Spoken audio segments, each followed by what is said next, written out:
এখন আমি অনুশীলনী 11 খ থেকে 6 নম্বরের যে সমস্যাটি রয়েছে এই সমস্যাটির সমাধান তোমাদের আমি দেখাবো। চিত্রে একটি চতুর্ভুজাকার মাঠের একটি কর্ণ 30 মিটার এবং অপর দুইটি কোণ থেকে কর্ণের দূরত্ব 15 মিটার এবং 22.5 মিটার। চতুর্ভুজাকার ক্ষেত্রের ক্ষেত্রফল নির্ণয় করো। এখানে একটি চিত্র দেওয়া আছে। এখানে যে চিত্রটায় হচ্ছে একটি চতুর্ভুজাকার চিত্র। এখানে মাঠের একটি কর্ণ হচ্ছে 30 মিটার। এই যে এই কর্ণ হচ্ছে, এই যে কর্ণ এখান থেকে এই পর্যন্ত এই কর্ণটি হচ্ছে 30 মিটার এবং অপর দুটি কোণ থেকে, এই যে এই কোণা, এইটা একটা কোণা এবং এইটা একটা কোণা, এই কোণ থেকে কর্ণের দূরত্ব একটি হচ্ছে 15 মিটার। এই যে এইটি দেখতে পাচ্ছি আমরা, এই দূরত্বটা হচ্ছে 15 মিটার এবং আরেকটি যে দূরত্ব, সেই দূরত্বটা হচ্ছে কোণ থেকে কর্ণের দূরত্ব হচ্ছে 22.5 মিটার। তাহলে এবার বলছে চতুর্ভুজাকার ক্ষেত্রের ক্ষেত্রফলটা আমাদের নির্ণয় করতে হবে। এখানে আমরা একটু ক্ষেত্রফল নির্ণয় করার জন্য আমরা এখানে দেখছি দুইটি ত্রিভুজ আছে। এই দুইটি ত্রিভুজের আগে আমরা ত্রিভুজের ক্ষেত্রফল নির্ণয় করব, পরে আমরা চতুর্ভুজের ক্ষেত্রফল পেয়ে যাব। তাহলে আমরা একটু নাম দিব। এখানে ক, খ, গ, ঘ চতুর্ভুজাকার ক্ষেত্রটির নাম আমি এখানে চিত্রটি অঙ্কন করে নাম দিয়েছি ক, খ, গ, ঘ, একটি চতুর্ভুজাকার ক্ষেত্র। এখানে বইয়ে দেওয়া আছে এই কর্ণটির দৈর্ঘ্য হচ্ছে 30 মিটার। এই যে ক থেকে গ পর্যন্ত এই কর্ণটি হচ্ছে 30 মিটার। আর এখানে দূরত্ব একটি হচ্ছে ঘ, এই ঘ থেকে চ এখানে আমি নাম দিয়ে দিয়েছি 15 মিটার। আর এখানে খ থেকে উম, এটা এই কোণের দূরত্বটার নাম দিয়েছি, কর্ণ থেকে কোণের দূরত্ব 22.5 মিটার এবং এখানে নাম দিয়েছি আমি উম। তাহলে এখানে ক, খ, গ ত্রিভুজ, এই যে ক, খ, গ, এই যে একটি ত্রিভুজ হয়েছে আমাদের ক, খ, গ, ক, খ, গ একটি ত্রিভুজ হয়েছে। এই ত্রিভুজের ভূমি হচ্ছে এখানে কিন্তু 30 মিটার।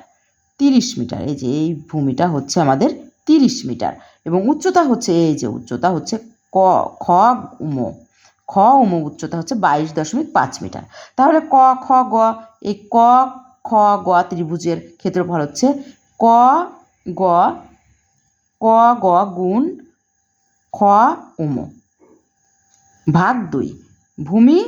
ভূমি হচ্ছে ক, গ এবং উচ্চতা হচ্ছে খ উম ভাগ হচ্ছে 2। এটা হলো ত্রিভুজ ক্ষেত্রের ক্ষেত্রফল নির্ণয়ের সূত্র। সেই সূত্রটি এখানে আমরা লিখেছি, ভূমি গুণ উচ্চতা। তাহলে এখানে মান দেওয়া আছে ভূমি ক, গ, এই ক, গ ভূমির মান হচ্ছে 30 আর খ উম এই উচ্চতার মান হচ্ছে 22.5 ভাগ হচ্ছে 2 বর্গমিটার। আমি মিটার আর মিটার আছে যেহেতু দুইটা একবারে গুণ করে আমি পাশে বর্গমিটার লিখে দিয়েছি। তাহলে আমার 30 গুণ 22.5 এখানে গুণ করে হয়েছে 675 ভাগ 2। তাহলে ভাগ করে আমাদের হয়েছে 337.5 বর্গমিটার। আশা করি এইটুকুন তোমরা বুঝতে পেরেছো। এবার হচ্ছে আমাদের আরেকটি ত্রিভুজ আছে এখানে, সেটি হচ্ছে ক, গ, ঘ, ক, গ, ঘ, এই যে আরেকটি ত্রিভুজ। এই ত্রিভুজের ক, গ ভূমি, এই ভূমির উচ্চতা ভূমি হচ্ছে 30 মিটার। এই যে ভূমি আমাদের বইয়ে দেওয়া আছে 30 মিটার। তা আমাদের দুইটা ভূমি কিন্তু 30 মিটার। এই যে চতুর্ভুজাকার ক্ষেত্রের ভূমি কিন্তু 30 মিটার। তাহলে ক, গ ভূমি হচ্ছে 30 মিটার আর উচ্চতা হচ্ছে ঘ, চ, এই যে উচ্চতা 15 মিটার। এটা বইয়ে দেওয়া আছে 15 মিটার। তাহলে এখন আমরা ক্ষেত্রফল নির্ণয় করব। অতএব ক, গ, ঘ, এই যে ক, গ, ঘ এই ত্রিভুজের ক্ষেত্রফল সমান ক, গ ভূমি গুণ উচ্চতা হচ্ছে ঘ, চ 15 মিটার।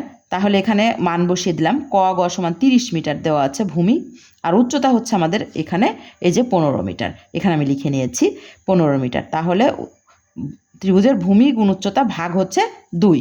তাহলে এখানে 30 গুণ 15 ভাগ 2, 30-এর সঙ্গে 15 গুণ করলে হচ্ছে 450 ভাগ 2 যদি আমি করি, তা আমি একবারে মিটার আর মিটার গুণ করে বর্গমিটার এখানে লিখে দিয়েছি।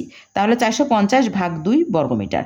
এখানে 450কে 2 দিয়ে ভাগ করে 225 বর্গমিটার। আশা করি এটুকুন তোমরা বুঝতে পেরেছো। এবারে দেখো আমাদের, অতএব আমরা যেহেতু দুইটা ত্রিভুজের ক্ষেত্রফল আমরা পেয়ে গেছি, একটি পেয়েছি 337.5 বর্গমিটার, আরেকটি পেয়েছি হচ্ছে 225 বর্গমিটার।